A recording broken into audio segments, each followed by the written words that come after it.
All new this morning, Lenexa company says an independent study shows its airborne technology kills the virus behind COVID-19. The product is called dry hydrogen peroxide. It's really interesting. We were talking about it a lot this morning. Let's bring in KSHB 41 News reporter Charlie Keegan, who's been following these developments and studies, reading more about them.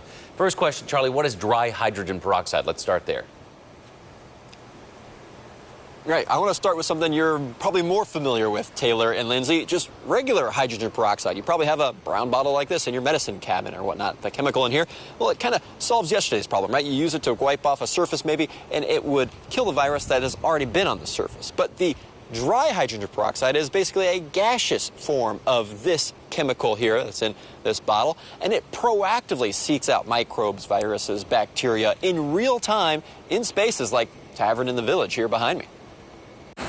Hospitality is key at Tavern in the Village. That's what we love doing, is taking care of people. Before the word COVID was as common as happy hour, Kelly Manning installed devices like this in his Prairie Village restaurant. It goes into the system here. These boxes create and then cycle dry hydrogen peroxide throughout a space in order to kill bacteria, viruses, mold, and insects. As it goes into the space and it attaches to a microbe, it will deactivate the microbe, and then the hydrogen peroxide molecule will turn right back into humidity. Eric Schlote is the CEO of Lenexa-based Synexis, the sole developer of this technology. This summer, peer-reviewed studies showed dry hydrogen peroxide kills COVID on surfaces and kills similar, harder to destroy viruses in the air. This comes off. Unlike filters and UV lights, which wait for airflow to bring the virus to them, dry hydrogen peroxide floats to all corners of a room. So if somebody is shedding a virus, or if there is a microbe in the air,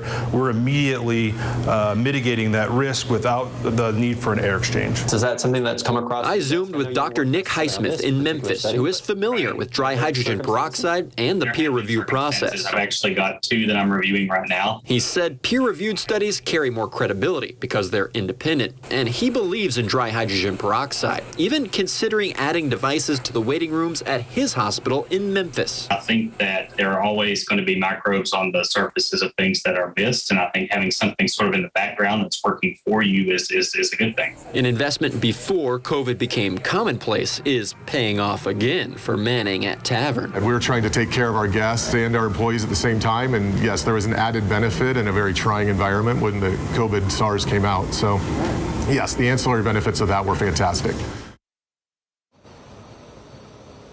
And here's a look at the sticker here on the front door of Tavern in the Village, letting customers know that Synexis is in use inside right as they walk in. Synexis really advertises its product for commercial uses. It's also used in different restaurants, school buildings, hospitals, things like that. Lindsay and Taylor.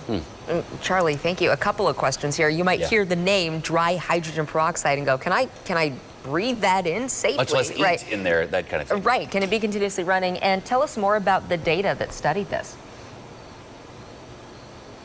Right, so first of all, yes, it is safe for humans to be around in the quantities that Synexis products emit into the spaces.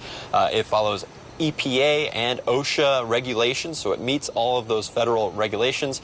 And then this study, it was peer-reviewed, as we mentioned, and the doctor you heard from says it's so important to have a peer-reviewed study because some companies can take statistics and manipulate them into any which way, but he says really having those other peers, those other scientists look over those statistics to reassure the public that there is some truth to this study. They did the study in a room, a large-size room with the HVAC system running to really make sure that it simulated that real-world environment. It's interesting, we heard him say he's got a couple of other peer reviews that he's working on right now during his interview with you. Did he mention how that comes to him? It's, you know, you mentioned peer review being so important. How is he assigned? How does he get picked out? How do doctors get to say, I'm going to be part of this peer review or I'm not?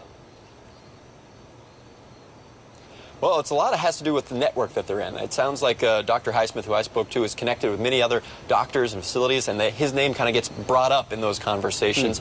I don't know that there's necessarily a subscription service where they'll sign up for things like that, but definitely within their network get these opportunities. It's interesting to hear him talk about that like that. That sounds like a crucial part of the process, too, right? Yes, absolutely.